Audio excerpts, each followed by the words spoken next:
اس کے بعد آیت نمبر 6 میں بشارت بعثت ختم المرسلین کا ذکر ہے کہ عیسیٰ علیہ السلام اپنی قوم بنی اسرائیل سے، کیونکہ عیسیٰ علیہ السلام بھی جو تھے وہ بنی اسرائیل ہی کی طرف مبعوث کیے گئے تھے، صحیح ہے۔ تو عیسیٰ علیہ السلام نے بنی اسرائیل والوں سے یہ کہا، یعنی جو یہود تھے ان سے کہا کہ میں تمہاری طرف اللہ کا بھیجا ہوا رسول ہوں، ٹھیک ہے، کہ جب موسیٰ علیہ السلام کو تم مانتے ہو خدا کا رسول اور ان کی کتاب تورات کو اللہ کی کتاب مانتے ہو، حضرت ہارون علیہ السلام کو مانتے ہو اللہ کا نبی، حضرت داؤد علیہ السلام کو اللہ کا نبی مانتے ہو، حضرت سلیمان علیہ السلام کو بھی اللہ کا نبی مانتے ہو، تو ویسے ہی میں بھی اللہ کا رسول ہوں، تو تم میرا کیوں انکار کرتے ہو، مجھے اللہ کا رسول کیوں نہیں مانتے، صحیح ہے۔ تو یاد کرو اس وقت کو جب عیسیٰ علیہ السلام نے، عیسیٰ بن مریم علیہ السلام نے کہا یا بنی اسرائیل، اے بنی اسرائیل، انی رسول اللہ علیکم، بے شک میں تمہاری طرف اللہ کا بھیجا ہوا رسول ہوں، ٹھیک ہے، مصدقا لما بین یدی من التوراۃ، اور میرے سے پہلے جو تورات کتاب تم پر نازل ہوئی ہے میں اس کی بھی تصدیق کرتا ہوں، یعنی میں اس کو مانتا ہوں کہ وہ بھی اللہ کی کتاب ہے، تو لہٰذا جب میں بتا رہا ہوں کہ وہ اللہ کی کتاب ہے تو اسی طرح میں ہی تمہیں بتا رہا ہوں کہ یہ جو انجیل اللہ نے مجھے دی ہے یہ بھی اللہ کی کتاب ہے، اس کو بھی تم مانو، ٹھیک ہے۔ یہ عیسیٰ علیہ السلام جو تھے ان کو یہودیوں نے قتل کرنے کی سازش کی تھی، کیونکہ وہ ان کو اللہ کا رسول نہیں مانتے ہیں، تبھی تو عیسیٰ علیہ السلام ان کو بتا رہے تھے کہ میں اللہ کا رسول ہوں، اور کتاب جو تمہارے پاس کتاب ہے تورات اس کی بھی تصدیق کرتا ہوں۔ تو یہودیوں نے ان کو اللہ کا رسول نہیں مانا تھا اور ان کے قتل کرنے کی سازش کی تھی، پلاننگ کی تھی، لیکن اللہ تعالیٰ نے ان کی حفاظت فرمائی، ان کی جان کی، اور ان کو زندہ اپنے پاس آسمانوں پہ اٹھا لیا۔ تو اللہ تعالیٰ کو ان کا، یہودیوں کا یہ عمل اتنا ناپسندیدہ لگا تھا، اتنا برا لگا تھا کہ اللہ تعالیٰ نے پھر یہودیوں پر قیامت تک کے لیے لعنت کو مسلط کر دیا ہے، کہ یہ ان پر پھٹکار کر دیا کہ قیامت تک کے لیے ان پر پھٹکار رہے گی، ٹھیک ہے۔ عیسیٰ علیہ السلام کے بارے میں ہمارا مسلمانوں کا عقیدہ ہے کہ عیسیٰ علیہ السلام آسمان پر ہے، اللہ تعالیٰ نے ان کو زندہ رکھا ہوا ہے، اور قرب قیامت میں جب دجال آئے گا تو حضرت عیسیٰ علیہ السلام کا نزول ہوگا، اور حضرت عیسیٰ علیہ السلام جو ہے نا ان کا مشن کیا ہوگا، ایک ہوگا کہ دجال کو قتل کرنا، اور اس کے بعد جو ہے پوری دنیا میں اسلامی حکومت کو قائم کرنا، ٹھیک ہے، یہ ان کا مشن ہوگا۔ تو پھر اس کے بعد آ رہا ذکر ہے مبشرا برسول یأتی من بعد اسمہ احمد، عیسیٰ علیہ السلام نے بنی اسرائیل سے کہا کہ میں خوشخبری دینے والا ہوں ایسے رسول کی، یاتی جو آئے گا، من بعدی میرے بعد، اسمہ احمد جس کا نام احمد ہے۔ تو انجیل میں یہ اس بات کا اللہ تعالیٰ نے ذکر فرما دیا تھا، پیشن گوئی فرما دی تھی کہ حضرت عیسیٰ علیہ السلام کے بعد جو آخری جو ایک رسول آئیں گے ان کا نام کیا ہوگا، ان کا نام احمد ہوگا۔ تو جیسا کہ بات حقیقت آپ کو پتہ ہے کہ ہمارے نبی کا نام جیسے محمد ہے، اسی طرح آپ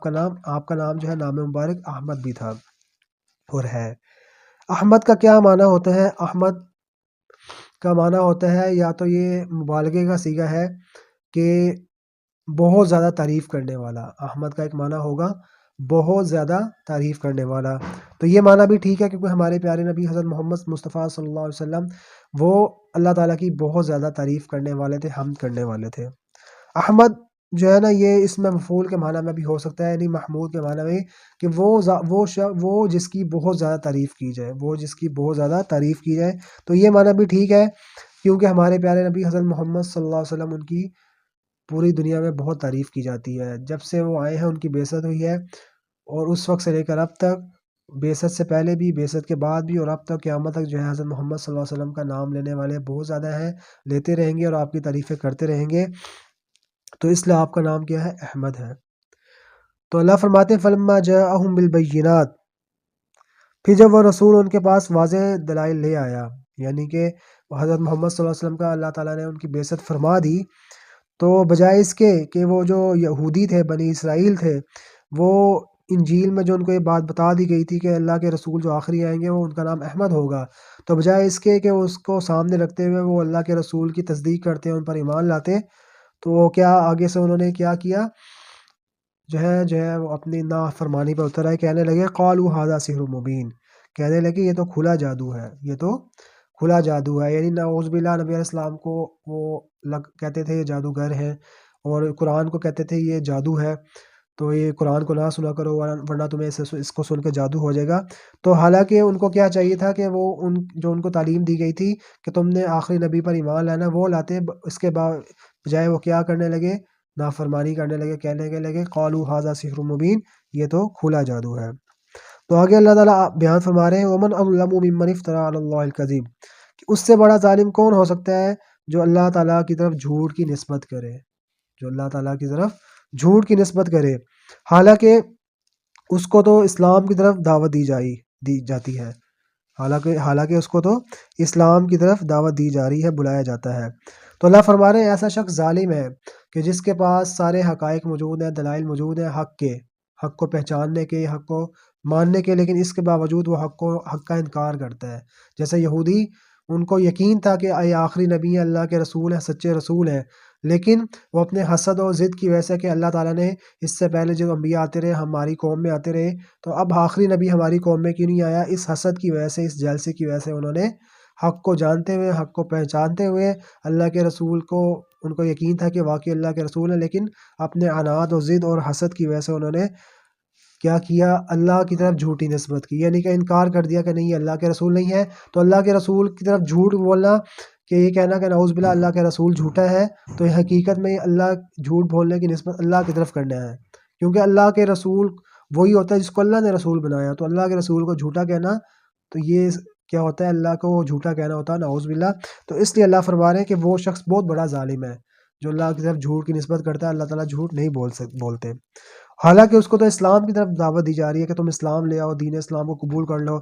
اللہ قرآن میں فرماتا ہے ان الدین عند اللہ الاسلام، کہ بے شک اللہ کے نزدیک جو پسندیدہ دین ہے وہ دین اسلام ہے۔ تو اس کو تو دین اسلام کی طرف دعوت دی جا رہی ہے، لیکن وہ بجائے اس کے اس کو قبول کرے انکار کرتا ہے۔ تو اللہ فرما رہے ہیں جو اسلام کے قبول کرنے سے انکار کرتے ہیں تو یہ بہت بڑے ظالم ہیں۔ اور آگے اللہ فرما رہے ہیں واللہ لا یہدی القوم الظالمین، اور اللہ تعالیٰ جو ہے ایسے ظالم لوگوں کو ہدایت نہیں دیتا کہ جو حق کو جانتے ہوئے، حق کو پہچانتے ہوئے، اور حق کا ان کو یقین بھی ہوتا ہے، لیکن اپنی ضد، انا اور حسد کی وجہ سے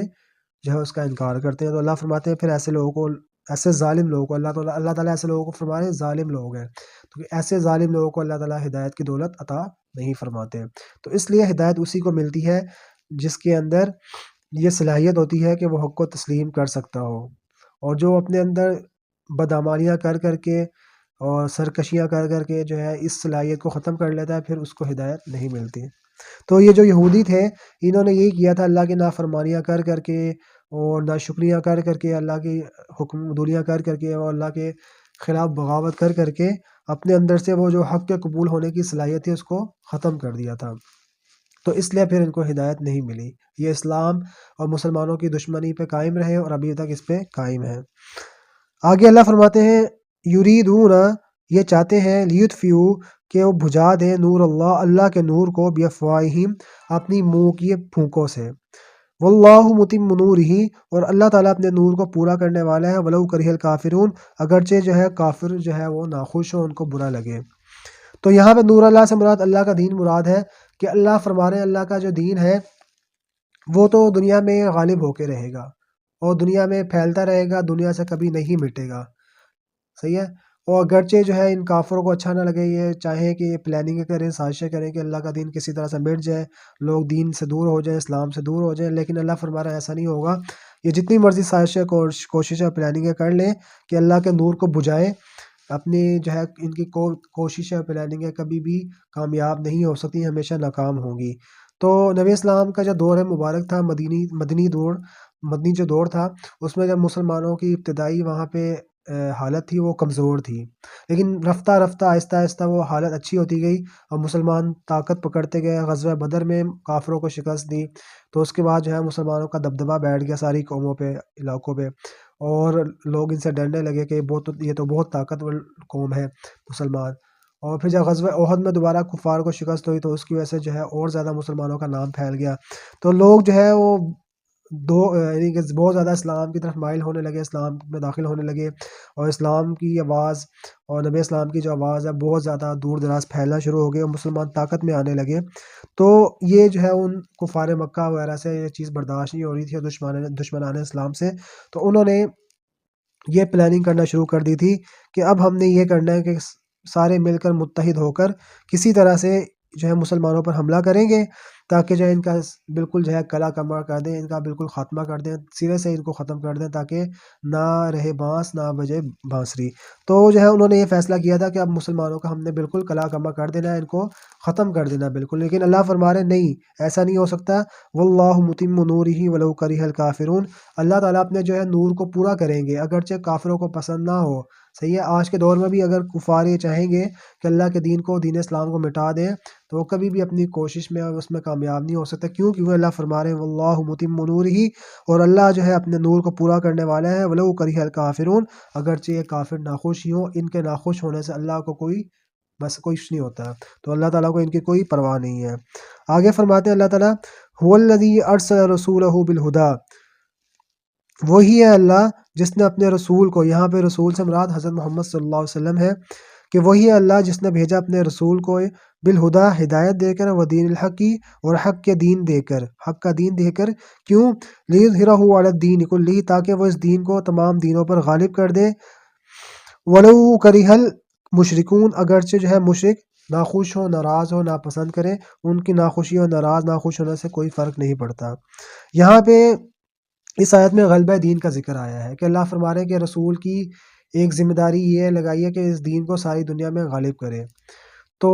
اس کے بارے میں جان لیں کہ غلبہ اسلام جو ہے اس کی 3 صورتیں ہیں، اس کی 3 شکلیں ہیں۔ غلبہ اسلام کی ایک شکل یہ ہے کہ دلائل کے لحاظ سے، تو یہ تو جب سے اسلام آیا ہے، اللہ تعالیٰ نے ہمیں دیا ہے دین اسلام، اس وقت سے لے کر اب تو قیامت تک دلائل کے لحاظ سے ہمیشہ جو ہے اسلام کا غلبہ رہا ہے۔ جتنے بھی اور مذاہب والے ہیں وہ کبھی بھی دلائل کے لحاظ سے کبھی بھی مذہب اسلام کو مات نہیں دے سکے، ہرا نہیں سکے، ہمیشہ جو ہے اسلام اور اس کے دلائل ہمیشہ جیتے رہے ہیں اور جیتیں گے انشاءاللہ۔ تو دلائل کے لحاظ سے تو اسلام کا غلبہ ہر دور میں رہا ہے، پہلے بھی، ابھی بھی اور آئندہ بھی رہے گا۔ اس میں کوئی جو ہے مسلمانوں کا جو ہے یعنی اہل علم جو ہے مسلمانوں کے علماء کرام وغیرہ، ان کا اس میں مقابلہ نہیں کر سکتا۔ ٹھیک ہے، دوسرے غلبہ اسلام کی صورت ہے مادی غلبہ، یہ جس کو کہہ لیں دنیاوی غلبہ، کہ جس میں مسلمانوں کے پاس طاقت ہو دنیاوی اور ریاست ہو، حکومت ہو، تو وہ بھی ایک دفعہ ہو چکا ہے، وہ صحابہ کرام کے خلفائے راشدین کے دور میں ہوا کہ پوری دنیا میں جو ہے مسلمانوں کا جو ہے وہ طاقت کو تسلیم کیا گیا اور اسلام جو ہے پھیلا اور باقاعدہ جو ہے اسلامی سلطنت ریاست قائم ہوئی، خلافت قائم ہوئی۔ حضرت ابوبکر رضی اللہ عنہ کا دور، حضرت عمر رضی اللہ عنہ کا دور، حضرت عثمان رضی اللہ عنہ کا دور، حضرت علی رضی اللہ عنہ کا دور، حضرت حسن رضی اللہ عنہ کا دور، پھر اس کے بعد بھی جو ہے مسلمانوں کی حکومت جو ہے بہت زیادہ قائم رہی اور اسلام کا دنیاوی لحاظ سے بھی غلبہ ہوا، مادی لحاظ سے بھی۔ اور ایک اور تیسری صورت ہے غلبہ اسلام کی جو قرب قیامت میں ہوگی، جب عیسیٰ علیہ السلام کا نزول ہوگا، وہ دنیا میں آ کے دین محمدی کو، شریعت محمدی کو جو ہے اس کا نفاذ کریں گے پوری دنیا میں، اور جتنے بھی کفار ہوں گے وہ اسلام کو قبول کر لیں گے، کیونکہ دنیا میں بھی دیکھیں، ابھی بھی دیکھیں تو دنیا میں جو اکثریت ہے ابھی بھی وہ کرسچن کی ہے، عیسائیوں کی ہے۔ تو جب اللہ کے رسول حضرت عیسیٰ علیہ السلام کو اپنی آنکھوں سے دیکھ لیں گے، وہ دیکھیں گے کہ یہ تو اسی دین کی دعوت دیں جو حضرت محمد صلی اللہ علیہ وسلم لے کر آئے ہیں، اور اسی کتاب کی طرف ہمیں بلا رہے ہیں جو حضرت محمد صلی اللہ علیہ وسلم پر نازل ہوئی ہے، قرآن مجید، تو لہٰذا وہ بھی باطل کو چھوڑ کر حق کی طرف آ جائیں گے۔ تو غلبہ اسلام کی ایک صورت وہ ہوگی جو قرب قیامت میں ہوگی۔ جی، اس کے بعد ہے آیت نمبر 12، 13 اور 11، 10۔ ٹھیک ہے، اللہ فرما رہے ہیں یا ایھا الذین آمنوا، اے ایمان والو، هل ادلکم، کیا میں تمہیں نہ بتاؤں، علی تجارہ، ایسی تجارت، تنجیکم، جو تمہیں بچا لے، من عذاب علیم، جو تمہیں دردناک عذاب سے بچا لے۔ تجارت کسے کہتے ہیں کہ انسان اپنا مال، اپنا وقت، اپنا سرمایہ اور محنت جس چیز پہ لگاتا ہے تاکہ اس کے ذریعے سے اس کو منافع حاصل ہوں، فائدے حاصل ہوں، اس کا نام تجارت ہوتا ہے۔ تو ایک دنیاوی تجارت ہوتی ہے اور آخرت کی تجارت ہے۔ اللہ تعالیٰ ایمان والوں کو، ہم سب کو اس میں آخرت کی ایک تجارت کی طرف ہمیں دعوت دے رہے ہیں۔ وہ کیا ہے؟ اللہ بیان فرما رہے ہیں کہ تم اس تجارت کو اختیار کر لو گے تو تمہیں جو ہے نا بہت سارے میں انعامات دوں گا۔ وہ کیا تجارت ہے؟ سب سے پہلے اللہ تعالیٰ اس کی شرائط بیان فرما رہے ہیں۔ پہلی شرط یہ بیان فرما رہے ہیں تؤمنون باللہ ورسولہ، کہ تم اللہ پر ایمان لاؤ اور اللہ کے رسول پر ایمان لاؤ۔ تو اللہ تعالیٰ جس تجارت کا ہمیں بتا رہے ہیں کہ اس سے ہم وہ تجارت ہم اختیار کریں گے جس کو آخرت کی تجارت کہا جاتا ہے، تو اللہ بتا رہے ہیں، ہمیں بیان فرما رہے ہیں کہ ہمیں دردناک عذاب سے وہ اللہ تعالیٰ ہمیں بچا لیں گے۔ تو پہلی شرط یہ ہے کہ ہم اللہ پر ایمان لائیں، اللہ کے رسول پر ایمان لائیں۔ اللہ پر ایمان لانے کا مطلب یہ ہے کہ اللہ تعالیٰ کو اس کی ذات میں اکیلا ماننا، اس کی صفات میں اکیلا ماننا، اللہ کو اکیلا معبود ماننا اور اس کے علاوہ کسی کی عبادت نہ کرنا، کسی کو اس کے ساتھ شریک نہ ٹھہرانا، اللہ کے برابر کسی کو نہ سمجھنا، ٹھیک ہے۔ اللہ تعالیٰ کے لیے اولاد کو ثابت نہ کرنا، اللہ تعالیٰ کے لیے بیٹا بیٹی ہونا کسی کو ثابت نہ کرنا، اور اسی طرح اللہ تعالیٰ کو کسی کی اولاد ثابت نہ کرنا یا اللہ تعالیٰ کو کسی کا باپ ثابت نہ کرنا، یہ ہے ساری چیزیں اللہ پر ایمان لانے میں داخل، ٹھیک ہے۔ لہٰذا جیسا کہ عیسائی ہیں وہ کیا کرتے ہیں، حضرت عیسیٰ علیہ السلام کو اللہ کا بیٹا کہتے ہیں، یہودی حضرت عزیر علیہ السلام کو اللہ کا بیٹا کہتے ہیں، مشرکین مکہ جو تھے وہ فرشتوں کو اللہ کی بیٹیاں کہتے تھے۔ تو اللہ پر ایمان لانے میں ان تمام چیزوں کی تردید ہے، ان تمام چیزوں کا رد ہے کہ جو اللہ پر ایمان لائے گا تو وہ صرف اللہ ہی کو مانے گا، خدا کسی اور کو خدا نہیں مانے گا، اور صرف اللہ تعالیٰ کو مخلوق کی جو صفات ہیں ان سے پاک ماننا اور جو ہے پاکیزہ ماننا یہ ضروری ہے۔ اور اللہ کے رسول پر ایمان لانے سے مراد یہ ہے کہ اللہ کے رسول کو اللہ کا سچا رسول ماننا، ان کی تعلیمات کو ماننا اور اس کو جو ہے اپنے لیے آخرت کی نجات کا ذریعہ سمجھنا اور اس پر عمل کرنا۔ دوسری شرط بیان فرمائی وَتُجَاهِدُونَ فِي سَبِيلِ اللَّهِ، اور تم جہاد کرو اللہ کے راستے میں، بِأَمْوَالِكُمْ اپنے مالوں سے، وَأَنفُسِكُمْ اور اپنی جانوں سے، صحیح ہے۔ ذَلِكُمْ خَيْرٌ لَكُمْ إِن كُنتُمْ تَعْلَمُونَ، یہ تمہارے لیے بہتر ہے اگر تم جانتے ہو، اگر تمہیں اس بات کا یقین ہے تو یہ تمہارے لیے بہتر ہے، ٹھیک ہے۔ دیکھیں جو یہاں پہ لفظ آیا تجاہدون،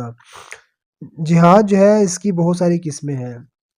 ایک قسم ہے جہاد بالنفس، اور ایک قسم ہے جہاد باللسان، ایک قسم ہے جہاد بالقلم، اور ایک قسم ہے جہاد بالمال، اور ایک قسم ہے جہاد بالسیف۔ تو یہ ٹوٹل 5 قسمیں بن جاتی ہیں جہاد کی، صحیح ہے۔ تو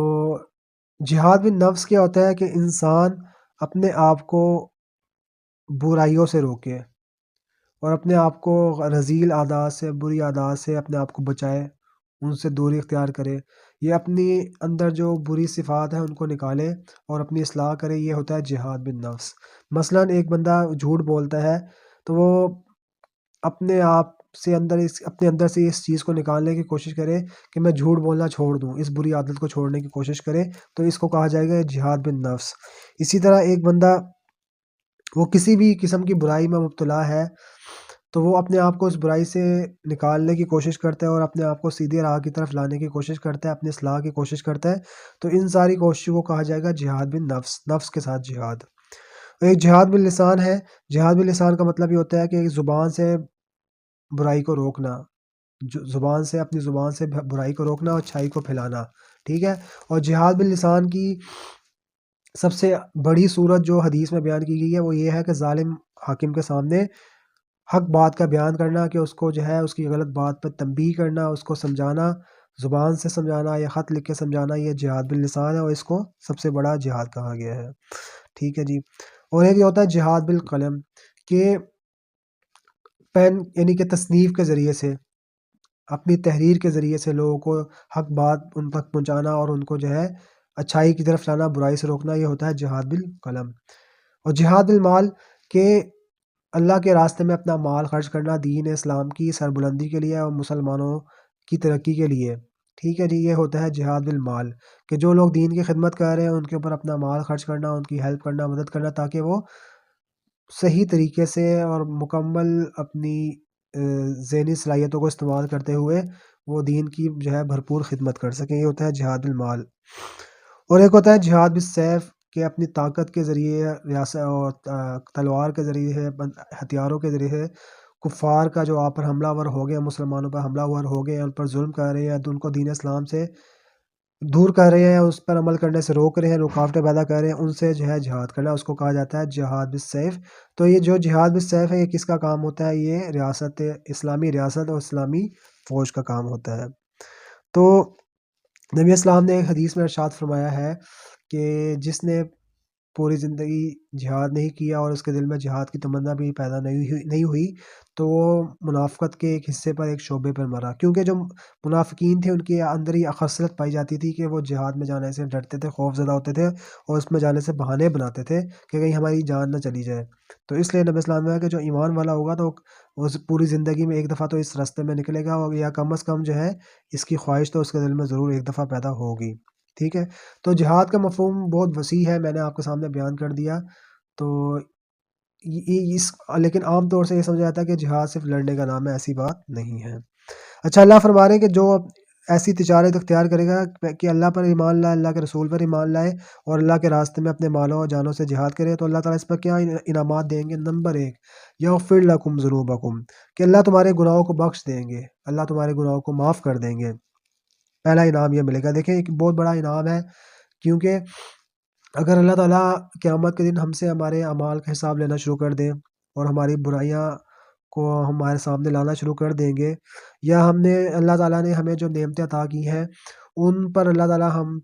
سے حساب لینا شروع کر دیں قیامت کے دن، اگر کہ بتاؤ تم ان نعمتوں کا تم نے کیا جو ہے اس کی قدر کی اور کتنا شکر ادا کیا، تو شاید ہم میں سے کوئی بھی اللہ کو جو ہے ان ساری باتوں کا کوئی جواب نہ دے سکے اور ہم پھنس جائیں۔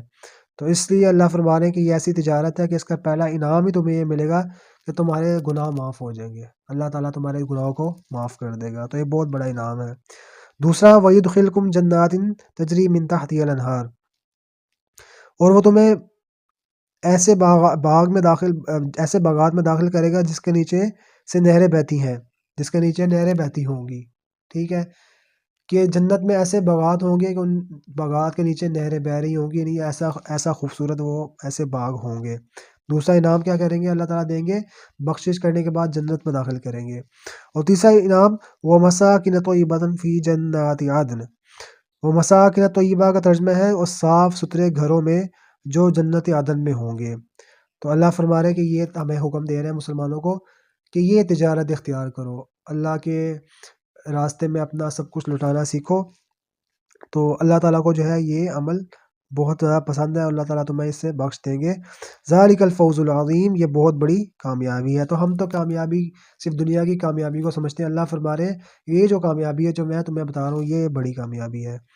وَأُخْرَىٰ تُحِبُّونَهَا نَصْرٌ مِّنَ اللَّهِ وَفَتْحٌ قَرِيبٌ وَبَشِّرِ الْمُؤْمِنِينَ، اور تمہیں ایک اور نعمت بھی دے گا دوسری جس کو تم چاہتے ہو، جس کو تم پسند کرتے ہو، وہ کیا ہے؟ نصر من اللہ، وہ اللہ کی مدد ہے، وہ فتح قریب اور جلد فتح یابی ہے، وبشر المؤمنین، اور اے نبی آپ ایمان والوں کو خوشخبری سنا دیں۔ اس آیت میں اللہ تعالیٰ نے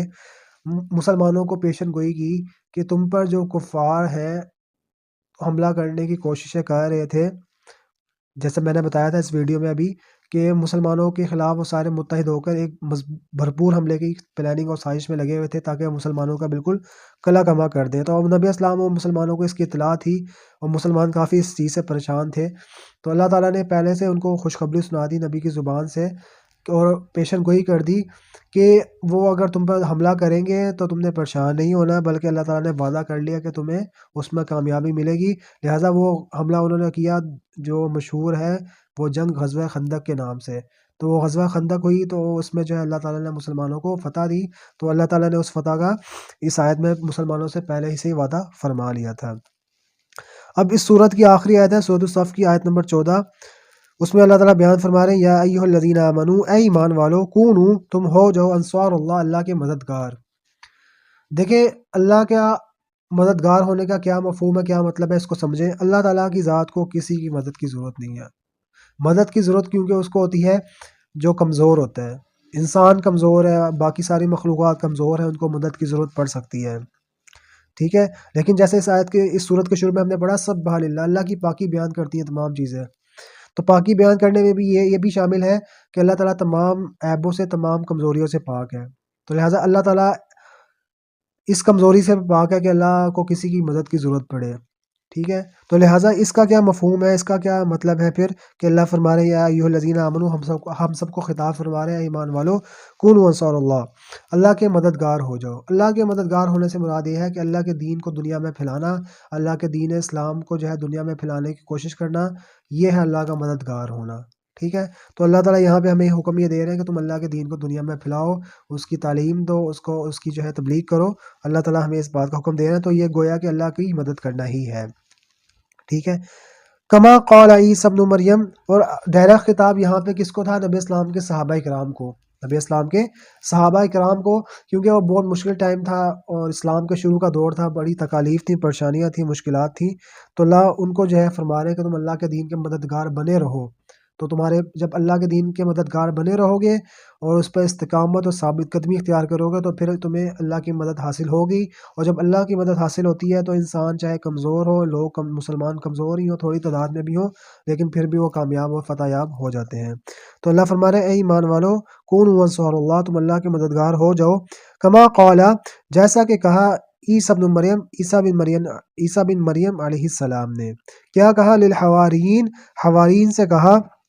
من انصاری اللہ، کہ کون جو ہے اللہ کی راہ میں میرا مددگار بنے گا، کہ میں جو جس راستے کی طرف بلا رہا ہوں، کون اس میں تم میں سے میرا ساتھ دے گا، کون اس میں سے میرا ساتھ دے گا؟ قال الحواریون، حواریین نے کہا، نحن انصار